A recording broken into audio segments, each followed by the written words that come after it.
하나님의 말씀 사도행전 20장 28절에서부터 38절까지 우리 한 절씩 교독하도록 하겠습니다.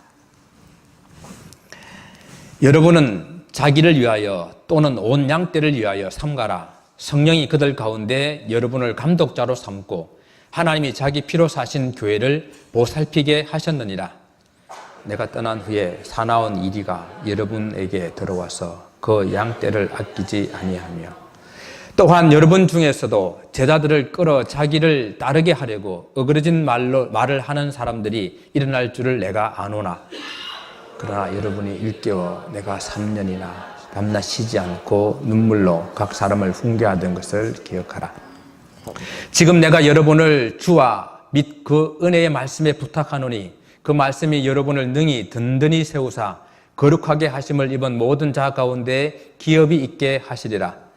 내가 아무의 은이나 금이나 의복을 탐하지 아니하였고 여러분이 아는 바와 같이 이 손으로 나와 내 동행들이 쓰는 것을 충당하여 범사에 여러분을 모본을 보여준 것 같이 수고하여 악한 사람들을 돕고 또 주 예수께서 친히 말씀하신 바 주는 것이 받는 것보다 복이 있다 하심을 기억하여야 할지니라. 이 말을 한 후 무릎을 꿇고 그 모든 사람들과 함께 기도하니 다 크게 울며 바울의 목을 안고 입을 맞추며 같이 봅니다. 다시 그 얼굴을 보지 못하리라 한 말로 말미암아 더욱 근심하고 배까지 그를 전송하니라. 아멘. 요즘에 짐을 좀 정리하고 있는데 짐을 정리하다가 제가 이스라엘에서 떠날 때에 고별 설교를 하고 또 그 교회에서 환송회를 해주던 그 사진들을 이제 CD로 만들어서 준 것이 있어요. 그것을 정리하다가 잠시 그 사진들을 이렇게 넘겨보면서 떠남에 대한 생각을 이렇게 해보았습니다. 이스라엘 떠날 때 사람들은 우리 가정을 어떻게 생각했을까? 다시 만나기를 기대하며 아쉬운 그런 이별을 했던가, 아니면 저 꼴보기 싫은 인간 다시는 안 봤으면 좋겠다. 그렇게 시원하게 생각했을까? 이렇게 지난 시간을 이렇게 더듬어 보았습니다. 적어도 후자는 아니었던 것 같아요. 만날 때보다 헤어질 때가 더 중요한 것 같습니다. 시작보다 끝날 때 마무리를 어떻게 하느냐가 더 중요하다는 이야기입니다. 이것은 어떤 일을 하는 데서부터 사람들에게 모든 관계, 우리 인생에게까지 모두가 다 적용되는 그러한 진리라고 생각합니다. 우리가 읽었던 오늘 이 본문 말씀의 끝부분에 보게 되니까 바울이 이 고별 설교를 하고 난 이후에 이 밀레도를 떠날 때에 그를 보낼 때에 아쉬워하는 그런 성도들의 모습을 이렇게 봅니다. 그래서 저는 바울이 지난 시간에 참 부럽다 그랬는데 참 바울은 인생을 잘 살았던 그런 사람인 것 같습니다. 고별 설교가 끝나고 성도들과 다 함께 무릎을 꿇고 기도하고 그 이별의 슬픔을 이기지 못해서 다 함께 울고 그리고 이별의 아쉬움에 입 맞추고 그리고 또 그들이 배 타는 곳까지 따라 나와서 전송하는 그런 모습이 보입니다. 여러분 이 장면을 그냥 그림으로 한번 이렇게 그린다든지 영화를 보듯이 한번 이렇게 한번 상상해 보시기 바랍니다. 서로 헤어지기 싫어가지고 정말 헤어지면서 마지막 설교 끝나고 난 다음에 온 성도들이 같이 무릎을 꿇고 함께 기도합니다. 그 기도 안에 그동안에 그 서로에게 하고 싶었던 그 감사의 말이 다 담겨 있지 않았겠어요? 그리고 앞으로 사도 바울의 또 사도 바울은 성도들의 그 신앙생활을 바라보며 안전하고 그리고 장차 무슨 일이 생기지 모르지만 그 가운데 하나님 함께 해주시고 축복해 주시기를 바라는 그 마음이 그 속에 녹아들어 있지 않겠습니까? 떠나면서도 이렇게 기도해 주는 그런 모습은 그래서 기독교에서 아름다운 그런 전통인 것 같아요. 그래서 떠나는 마당에 이렇게 헤어지는 그런 모습 때문에 슬프지만은 또 이렇게 기도해 주는 그런 모습. 기독교는 참 독특한 것 같아요. 그래서 장례식에서도 시신을 앞에 놓고 찬송 부르는 그런 우리들 아닙니까, 그죠? 예. 그것이 헤어지는 건 슬픈 것이죠. 그렇지만은 그 슬픔 가운데서도 무엇인가를 축복하고 이렇게 빌어줄 수 있는 그런 우리 아름다운 전통입니다. 그래서 오늘 보니까 크게 소리를 높여서 울고 있습니다. 그저 섭섭한 마음으로 눈물을 흘리는 그런 정도가 아니라 이 운다는 이야기는 통곡했다는 이야기예요. 예, 통곡했다. 큰 소리로 우는 그런 소리입니다. 그리고 입 맞추는 것도 아쉬워서 한 번 입 맞추는 것이 아니라 계속 이렇게 입 맞추는 그런 모습으로 설명을 하고 있어요. 그러면서 배 타는 곳까지 따라 나와서 그들을 흔들며 아마 배가 다 떠나갈 때까지 손을 흔들고 있었을 것 같아요. 그런 그림이 좀 그려지십니까? 헤어지기 너무 아쉬워서 서로 사랑하고 존경하고 아끼는 그런 마음이 이 속에 담겨 있는 그런 모습을 보이십니까? 사도 바울이 에베소와 아시아 지역에서 거의 온 평생을 다해서 얼마나 열심히 어떻게 사역했는지를 잘 말해주고 있는 그런 장면이라고 할 수 있겠습니다. 사도 바울의 이 고별 설교는 이 복음을 위해서 최선을 다해서 달려갔던 그런 사도 바울의 권면의 말씀이 담겨져 있는데 지난 시간에 고별 설교 1을 했고 오늘은 2를 합니다. 이미 주님만을 섬기며 그 주님의 그 종으로서의 사역을 다했던 그런 사도 바울이 이 하나님의 복음을 위해서 정말 목숨을 걸고 사역을 하지 않았습니까? 하나님의 복음을 위해서 산 그런 사도 바울의 삶이 에베소 장로들에게 그대로 전달되어졌는데 그 장로들을 다시 불러놔 놓고 하는 이야기가 내가 이렇게 모범적인 삶을 너희들에게 권면하니까 너희들도 좀 모범적인 그런 삶을 살아라 라고 이렇게 권면을 해주고 있는 그런 말씀이에요. 그래서 35절 말씀에 보게 되면은 범사에 여러분에게 모범을 보여준 것 바와 같이 범사에 모든 것에 내가 에베소 교회에서 뿐만 아니라 아시아에서 모범을 보인 것과 같이 그들과 함께 있었던 에베소 장로들이 사도 바울이 어떻게 살았는지 다 보았던 사람들이에요. 그 사람들 앞에서 내가 모범을 보인 것과 같이 라고 이렇게 말하고 있는 거예요. 그래서 바울의 이제 고별 설교 후반부에서 이 에베소 장로들에게 권면의 말씀을 주면서 사도 바울이 주님을 위해서 살아왔던 것처럼 장로들도 그렇게 또한 주님을 위해서 살아가는 그런 장로들이 되라고 그런 교회 지도자가 되라고 이렇게 권면하고 있는 것입니다. 이것은 굳이 장로들뿐만 아니라 그 함께 있는 모든 성도들 그리고 또한 그 장로들을 통해 가지고 교회가 모범을 보고 온 성도들이 똑같은 그런 모범으로 신앙생활 잘 하게 되는 그런 교회를 바라보면서 아마 이런 권면을 할 것입니다. 그러니까 오늘 본문의 말씀은 단지 에베소 교회의 장로들 지도자들에게만 준 말씀이 아니라 모든 성도들에게 준 말씀이다라고 우리가 생각할 수 있죠. 그래서 바울이 권면하는 이런 모범이 되는 신앙생활이 어떤 생활이었는지 우리가 살펴보면서 피차 은혜의 시간이 되기를 원합니다. 첫 번째 이 바울의 권면은요. 모든 삶에 있어서 삼가하는 그런 신앙생활이 필요하다라는 것입니다. 28절에서부터 30절까지의 말씀이에요. 바울은 먼저 에베소 교회 지도자들이 삼가하는 그런 신앙생활 그것을 하기를 권면하는 거예요. 이게 삼가다라는 말이 무슨 뜻인지 여러분 많이 써보셨죠? 삼가하면 제일 먼저 무슨 말이 기억나십니까? 장례식 가가지고 삼가 고인의 명복을 빕니다. 이런 말 많이 쓰죠. 삼가 조의를 포함합니다. 제가 목사 안수 받으니까 옆에 있는 분이 그러더라고요. 삼가 조의를 포함합니다. 그러더라고요. 삼가라는 말, 이 말 쓰게 되는데 우리가 삼가 고인의 명복을 빕니다. 이런 말은 기독교적인 표현은 아니죠. 그죠? 기독교적인 표현은 아닙니다. 이 양 말이 나왔으니까 우리 기독교인들이 장례식 가가지고 어떻게 행동해야 될지 좀 이렇게 좀 멋스러울 때가 좀 있는데 그래도 삼가 고인의 명복을 빕니다. 뭐 이런 말은 하지 마십시오. 그거는 불교적인 그런 표현이죠. 그죠? 사람이 죽고 나면은 염라대왕 앞에 가가지고 심판을 받는데 그때 심판을 좀 잘 받아가지고 다음 세계에서는 좋은 그런 세상을 좀 살아라라는 그런 어떤 이야기겠죠. 우리는 뭐 이렇게 하나님의 위로를 이렇게 고인에게 대해서는 우리는 할 말이 하나도 없습니다. 여러분 고인을 위해서 장례식 가가지고 할 일이 아무것도 없어요. 이미 끝난 겁니다. 이제 남아있는 유족과 또 그 고인을 바라보면서 우리가 어떤 신앙생활을 할 것인지 그런 것을 결단하고 은혜 받는 그런 시간이 이제 장례식장이죠. 그래서 우리가 그런 어떤 개념을 잘 가졌으면 좋겠습니다. 어쨌든 다시 돌아와가지고요. 삼가다라는 이 말은 동사라는 이 동사는 몸가짐이나 은행을 신중하게 가진다라는 그런 뜻을 가지고 있죠. 이 본문의 말씀을 통해 가지고 우리 신앙생활을 통해서 삼가라는 이 말을 쓰시게 됐을 때는 그 맡겨진 사명 그것을 생각하기 때문에 우리 신앙생활에서 어떤 삼가 조심해야 될 부분이 있다라는 것입니다. 오늘 본문을 보게 되니까 여러분을 감독자로 삼고 하나님이 자기 피로 사신 교회를 보살피게 하셨느니라 이렇게 말씀하고 있거든요. 성령께서 에베소 장로들을 교회의 감독으로, 교회의 지도자로 삼으셨다라는 이야기입니다.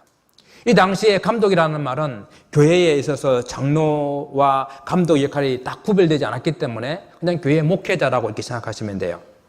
교회 리더들이라고 생각하시면 됩니다. 성령께서 하나님의 교회에 감독자로, 지도자로 세워주셨다라는 것을 잊지 마셔야 되는 거예요.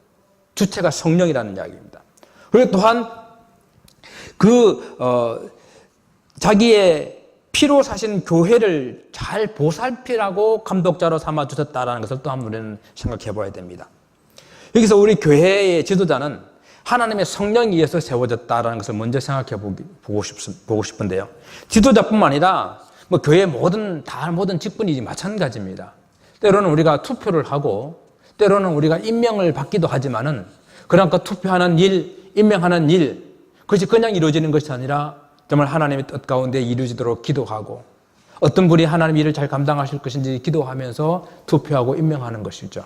그렇게 됐을 때에 우리는 그 결과들을 하나님의 인도하심으로 하나님이 세워주시는 것으로 우리는 받아들이며 그 일을 해나가는 것입니다. 또한 왜 이렇게 그럼 하나님께서는 하나님의 교회에 이렇게 성령으로 감독자들을, 지도자들을, 직분자들을 세우시느냐? 무엇을 위함입니까? 주님의 교회를 위함인 것입니다. 주님의 교회를 오늘 성경에서 뭐라고 말씀하고 있나 하면은 하나님의 자신의 피로 사신 교회라고 이렇게 말씀하고 계세요. 교회라는 것에 많은 정의들이 있죠. 많은 정의들이 있습니다. 어떻게 이것이 교회다, 저것이 교회다. 그런데 오늘 이 본문에 나오는 이 교회의 정의가 가장 저는 강력하다고 생각해요. 하나님의 자신의 피로 값주고 사신 교회. 이 땅의 교회 하나가요, 그냥 세워지지 않는다는 이야기입니다. 주님의 그 피로 세우신 교회라는 거예요. 하나님께서 인간의 육신을 입고 이 땅에 오셔서 십자가의 피로 흘리심으로 말미암아 그 피값으로 교회가 세워졌다라는 것입니다. 그러므로 교회는 그리스도께서 주인이 되셔야 됩니다. 주님의 피로 세우신 교회를 보살피는 그 사역으로 일꾼들을 세우시고 직분들을 세우시고 했다는 사실을 우리는 잊지 마셔야 돼요. 교회가 자기 것이냐, 아들에게 물려주고 자기 것이냐 누구한테 물려주고 이런 일들은 있을 수 없는 일이에요. 교회는 주님의 것이거든요. 주님 뜻 가운데에 교회가 세워져야 됩니다. 여러분들도 마찬가지입니다. 교회 내가 주인 행사하려고 하면 안 되는 거예요. 교회는 철저하게 주님이 주인 되도록 우리가 이렇게 함께 세워나가는 그런 모습이 주님의 피로 값주고 사신 교회다라는 것을 잊지 마시기 바랍니다. 그 교회를 보살피라고 나에게, 그 교회를 섬기라고 나에게 직분을 주셨다라는 것입니다.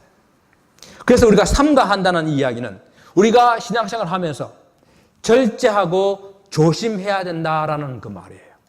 내가 맡은 이 직분을 감당함에 있어서 주님께서 피로 값주고 사신 교회를 섬기는 일이기 때문에 조심하고 절제해야 된다는 이야기입니다. 사도 바울은 이미 서신서를 통해 가지고 너희들이 모든 것이 다 가하다, 모든 것이 다 할 수가 있다. 그러나 그 모든 것이 다 교회에 덕을 세우는 것이 아닐진데 할 수 있지만 안 해야 된다. 하고 싶지만 참아야 된다. 이것이 삼가하는 거예요. 우리의 말과 행동에서 이것이 정말 교회의 덕을 세울 수 있는 것인가? 다른 사람의 마음에 상처를 주는 것은 아닌가? 나는 괜찮지만 내가 이것을 함으로 연약한 성도들의 마음에 갈등과 고민이 되는 그런 일이 아닌가? 우리는 생각해보고 절제하고 조심하는 것이 삼가하는 신앙생활입니다. 이런 권면은 꼭 교회의 어떤 리더들이나 지도자들에게만 주어진 것이 아니라 교회를 함께 세워가는 우리 모두들에게 주어진 것입니다.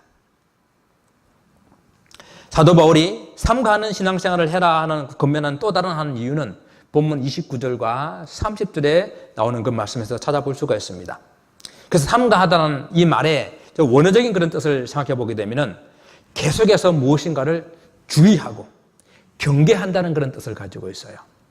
여러분 군대 갔다 오신 분들은 사주 경계란 말 알죠? 내 방향을 다 경계하면서 천천히 앞으로 전진하는 겁니다. 보초를 설계 될 때도 사방을 다 둘러보면서 자기 맡은 그 지역을 철저하게 경계하는 겁니다. 이런 말을 삼가다라는 말로 표현했다는 이야기예요. 여러분, 에베소 교회가 어디에 세워졌습니까? 에베소가 어떤 도시입니까? 우리는 이미 살펴보지 않았습니까? 에베소는 아데미 신전이 온 에베소 도시를 장악하고 있는, 적어도 에베소에 살고 있는 모든 사람들이, 거의 대부분의 사람들이 신전에서 일하는 사람이든지 그 신전을 섬기는 사람이든지 아니면 아데미 신전 때문에 온 사람들로 북적거리는 그러한 도시, 그 도시가 아데미입니다. 그 가운데 세워진 교회예요. 아데미 신을 섬기지 않으면 경제활동도 여러 가지 일도 하기 어려운 그런 동네에 세워진 교회입니다. 그리고 이 에베소에 함께 들어온 유대인들, 이 유대인들은 또 그들과 함께 협작이 돼가지고 교회를 핍박합니다. 로마 황제를 섬기는 이유가 협작해가지고 교회를 핍박합니다. 그러니까 동족의 어려움들이 있죠. 그 지역의 어려움들이 있죠. 그런 많은 어려움들이 있는 그런 곳에 세워진 교회입니다. 그리고 사도 바울은 또 이렇게 말합니다. 내가 에베소를 떠나고 난 이후에, 내가 이곳을 떠나고 난 이후에 사나운 이리가 교회에 들어와서 그 양떼를 아끼지 아니고 자기를 따르게 하려고 어그러진 말을 할 것을 내가 아노라. 사도 바울은 이미 그 속에서 꿈틀거리고 있는 이단의 세력들을 바라본 것입니다. 그 세력들이 얼마나 교회를 힘들게 할까? 교회 지도자들을 힘들게 하고 교회를 힘들게 해가지고 자기를 따르게 하고 교회를 파산시킬까? 그러한 위험들을 알고 있었기 때문에 삼가라, 이는 경계하라 라는 그런 말로 우리는 이해할 수 있는 것입니다. 이단들을 양떼를 아끼지 않는 사나운 일이라고 표현하고 있잖아요. 이들은 겉으로는 양의 탈을 쓰고 교회에 또 양무리들 속에 들어와가지고, 그리고 양무리들과 친해지고 난 다음에 본색을 드러내고 이리로서 양떼를 마구 해치는 그런 일들을 하는 것입니다. 오늘날 이단들의 수법이잖아요. 이단들이 가서 교회들이 얼마나 힘든 일이 많은지 모릅니다. 교회 통째로 이렇게 교회를 날려버린 그러한 일도 얼마나 많은지 몰라요. 이런 이단과 거짓 교사들의 미혹에 빠지지 않기 위해서 사도 바울은 지도자들에게 먼저 삼가라, 경계하라라고 말씀하고, 그 말을 듣고 온 교회가 경계하여서 그런 이단들에게, 그런 이리들에게 허점이 드러나지 아니하도록 삼가 먼저 자신을 돌아보고 이렇게 경계한 삶을 살아야 된다는 이야기입니다. 이단들, 지도자들 조그만 흠집을 찾아가지고 교회를 무너뜨립니다.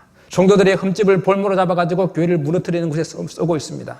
교회의 약점을 너무도 잘 이용하고 있다는 것이죠.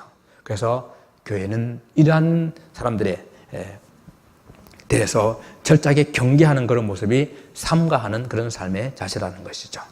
다음으로 바울이 이 일을 위해서 얼마나 열심히 사역했는지를 보여주게 되는데, 두 번째는 주님의 말씀을 붙드는 그런 신앙생활, 그것이 모범적인 신앙생활이라는 것입니다. 31절에서부터 32절의 말씀입니다. 바울은 에베소 교회와 아시아 교회들을 위해서 정말 혼신의 힘을 다해서 사역했다는 것을 우리가 잘 알고 있습니다. 특히 에베소 교회에서는요, 3년 동안 그가 밤낮 쉬지 않고 눈물로 사람들을 훈계했다고 본문은 기록하고 있어요.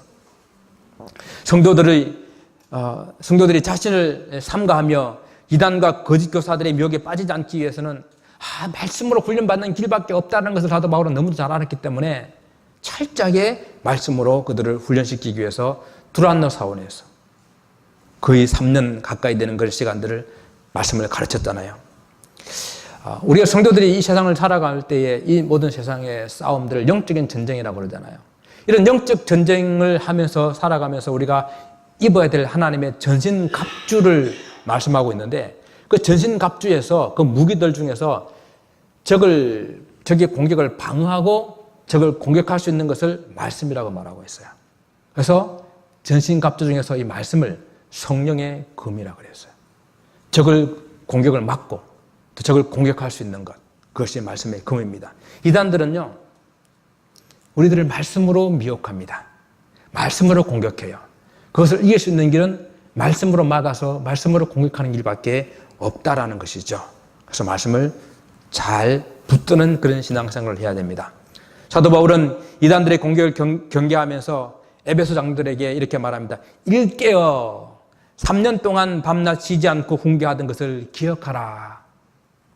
일깨어라는 이야기는 정신을 차리고 깨어나라. 졸지 말고 자지 말고 깨어나라라는 그런 말씀이에요.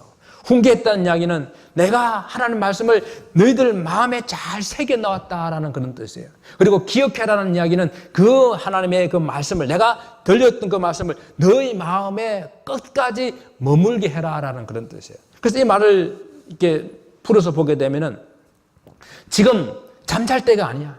깨어 일어나서 내가 너희들 마음에 새겨주었던 그 말을, 그 말이 떠나지 않도록 그 말을 마음 중심에 두고 그렇게 살아야 된다. 그렇게 경계하며 살아야 된다라는 그런 말씀이에요. 그래야만 대적들을, 이 이단들을, 거짓 교사들을 이렇게 막아낼 수가 있는 그런 하나님의 말씀을 붙드는 삶을 살 수 있기 때문입니다. 사도 바울은 에베소 교회를 이 장로들에게 맡기면서 또 이렇게 이야기합니다. 주와 및 그 은혜의 말씀께 부탁하노라. 이 말씀 볼 때에 사도 바울이 교회를 생각하고 이 교회 지도자들을 생각하고 그 생각하는 마음이 얼마나 대단했는지를 알 수가 있어요.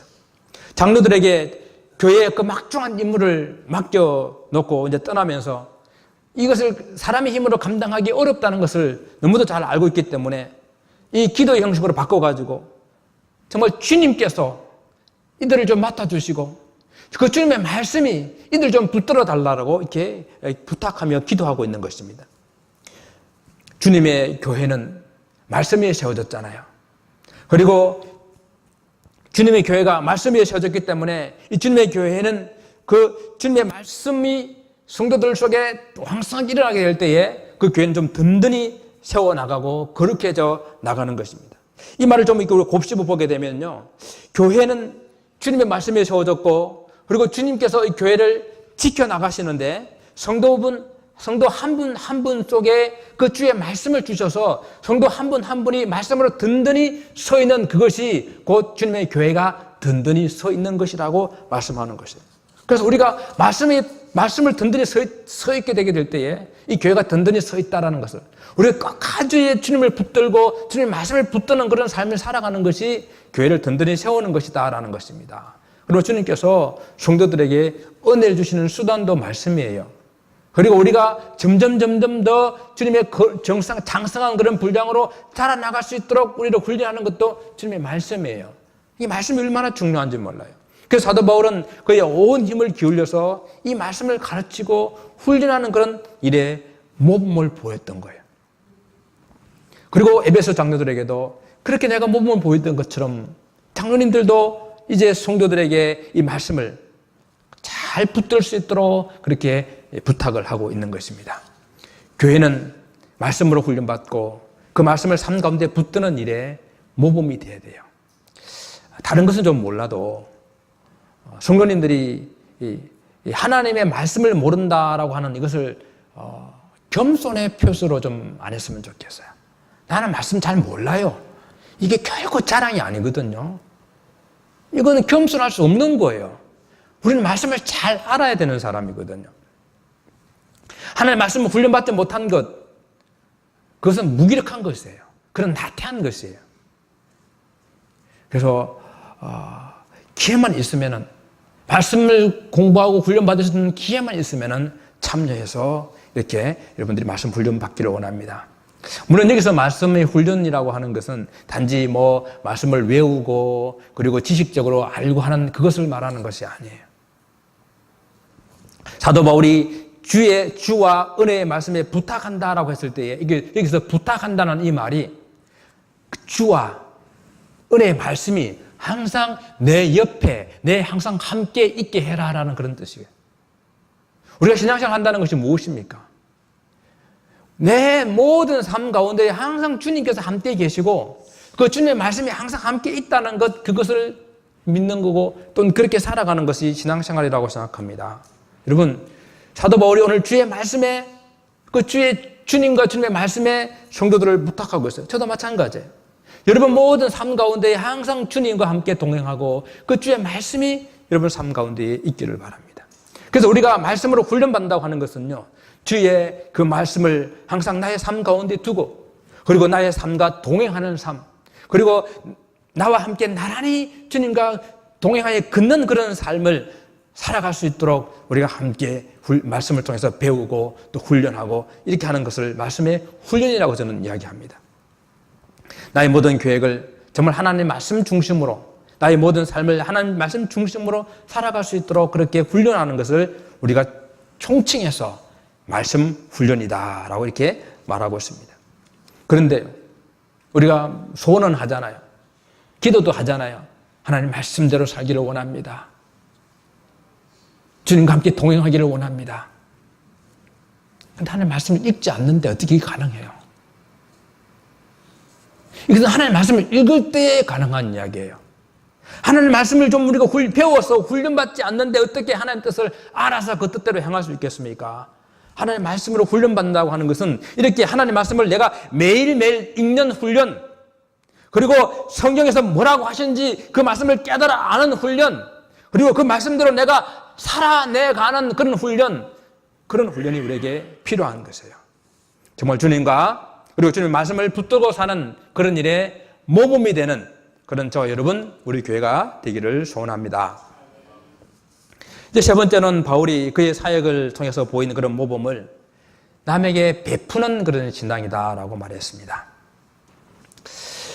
사도 바울이 선교 사역 중에서 가장 큰 특징은 뭡니까? 자비랑 선교라는 거죠. 텐트 메이커 했다는 거죠. 네. 당시에 이 사도 바울은 다른 그런 사역자들처럼 사례비를 받아서 사역할 수가 있었어요. 물론 또 다른 그 마게도냐 교회라든지 이런 교회에서 사도 바울을 많이 도왔던 것도 사실입니다. 그러나 사도 바울은 열심히 자기가 할 수 있는 것만큼 일을 해서 자기뿐만 아니라 같이 동행하는 이들의 쓰는 것까지 필요를 채워주는 그런 사역을 했었습니다. 그렇다 해가지고 지금 사도 바울이 말하는 이것이 모든 주의 종들, 주의 사역자들이 사례비를 받지 말아야 된다는 그런 어떤 차원의 이야기가 아니에요. 당시에 일부 거짓 교사들이 혹은 이단들이 이 사람들을 이렇게 꼬드기고 꼬셔고 그렇게 해도 사람들이 물질을 탐하고 자기 사리 사욕을 채우는 그런 일들이 비일비재했다는 이야기예요. 또 안타까운 이야기지만은 고린도후서 12장 16절 17절을 보게 되면은 사도 바울이 예루살렘 교회를 위해서 모은 그 헌금을 자기 개인적인 용도로 유용했다라고 그들이 오해를 하고 있었어요. 저는 이 사도 바울이 지금 이 이야기를 하면서 얼마나 그 마음에 자존심이 상했을까, 속상한 이야기일까 생각을 해보았습니다. 사도 바울의 그런 성경으로 보게 될 때 이런 말을 하는 것 자체가 그에는 엄청난 자존심 상하는 일이다라고 생각을 합니다. 내가 누구 것을 탐했느냐?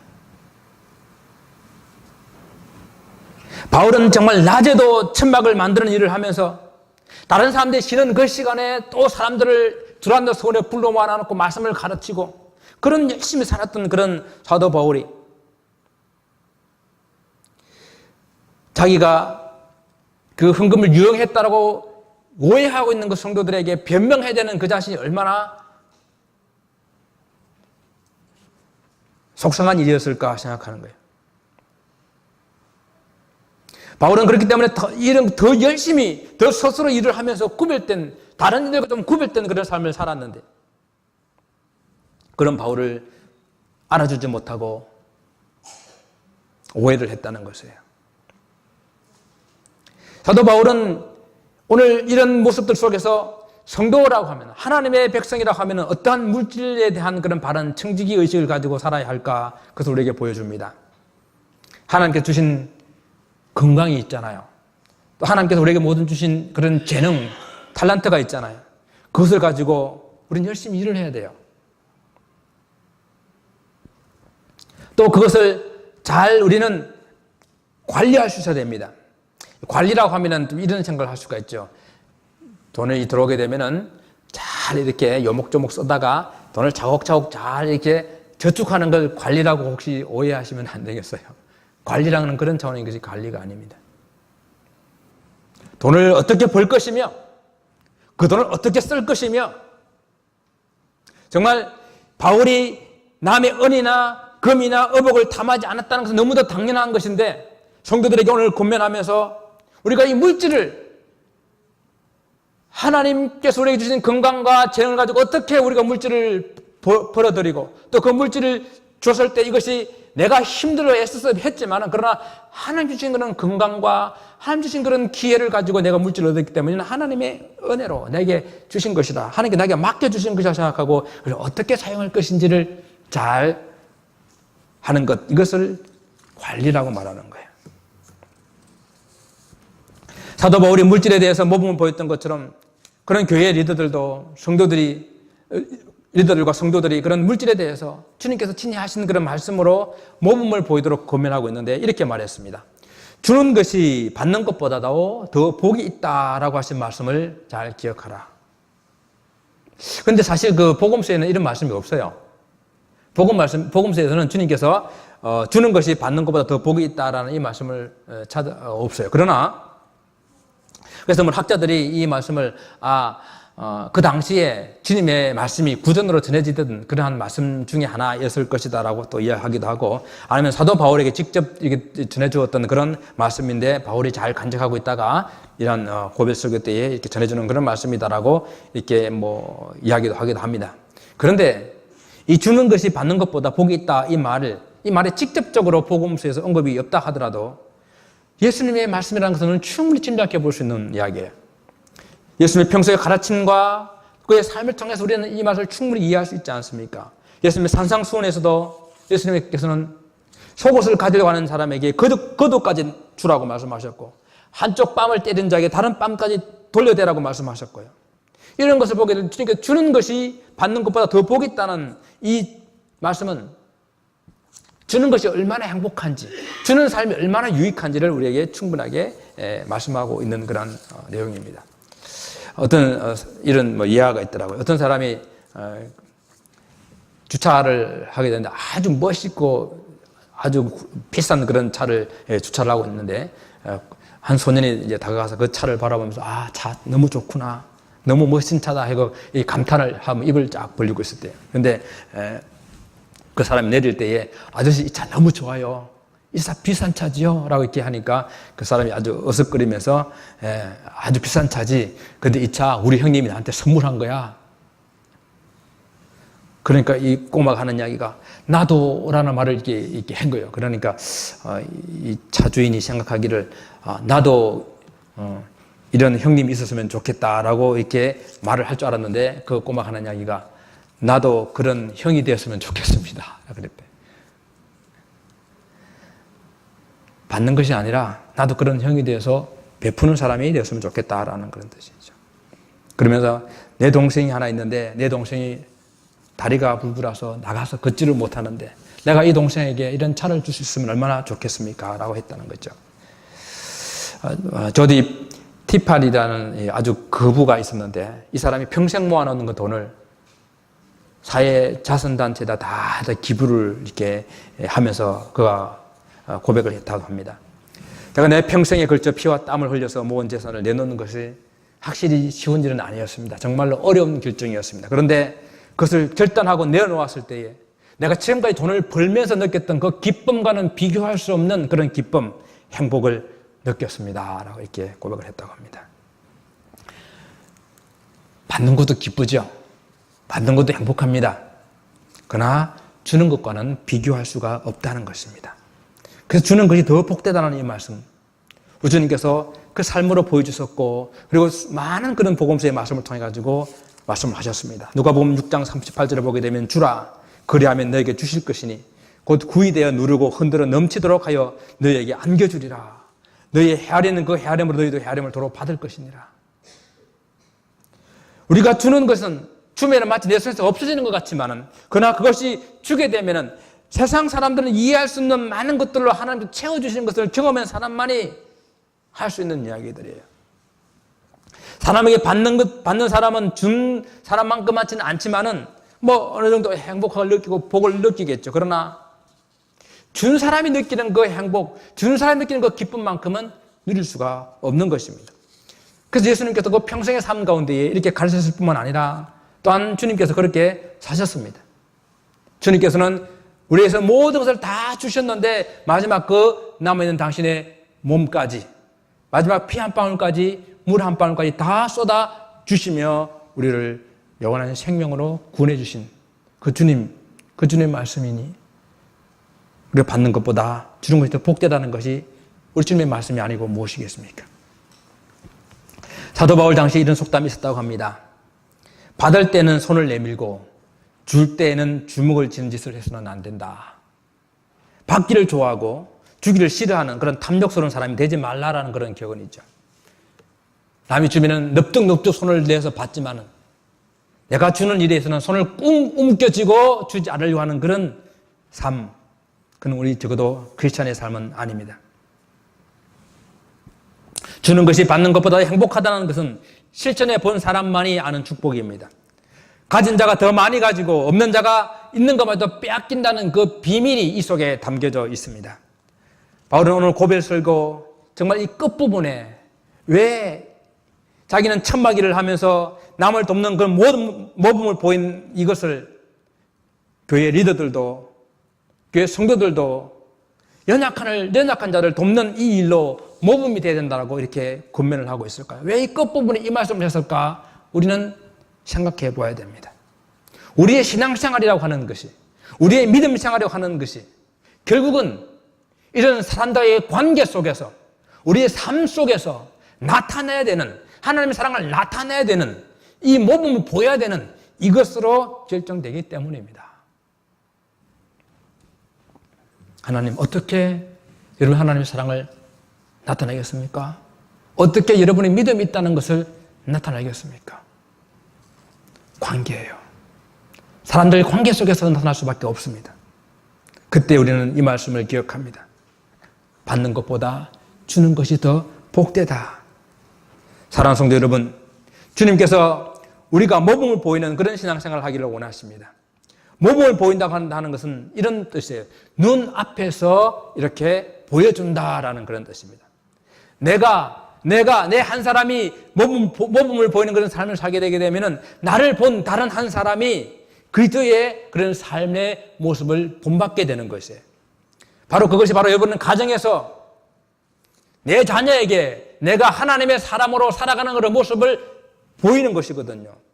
우리의 자녀들은 우리의 삶에 어떻게 우리가 살았는지 삶에 대한 정답이에요. 답안지예요. 내가 직장생활을 하면서 내가 하나님의 모범을 보이는 그 삶을 통해 가지고 다른 사람들에게 그런 하나님의 사랑을 나타낼 수 있는 거예요. 바로 우리 건강한 교회도 바로 이곳에 비밀이 있습니다.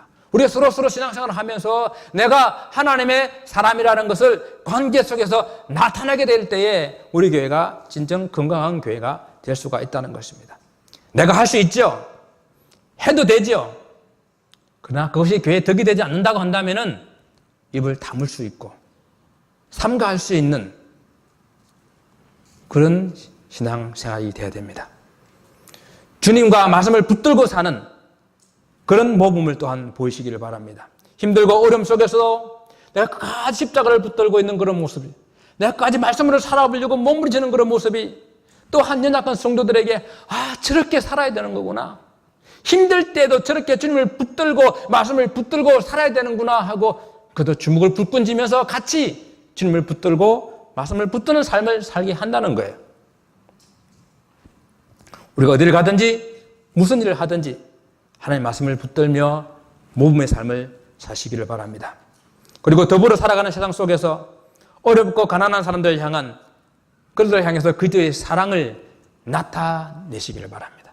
하나님께서 내게 주신 그 축복을 흘러내리시기를 바랍니다. 주님을 열심히 바라보고 주님 말씀을 열심히 따라가면 그러면 우리는 어느덧 주님을 닮게 될 거예요. 그것이 저와 여러분의 소원 아닙니까? 이런 모범을 보이는 그런 신앙생활로 정말 여러분 가정이 행복하기를 원하고요. 여러분 그 직장 생활에 보람이 되기를 원하고요. 그리고 우리 주님의 몸된 교회가 든든하고 건강하게 함께 세워져 가기를 주님 이름으로 축원을 드립니다. 기도하겠습니다. 아버지 하나님 감사합니다. 우리에게 모범된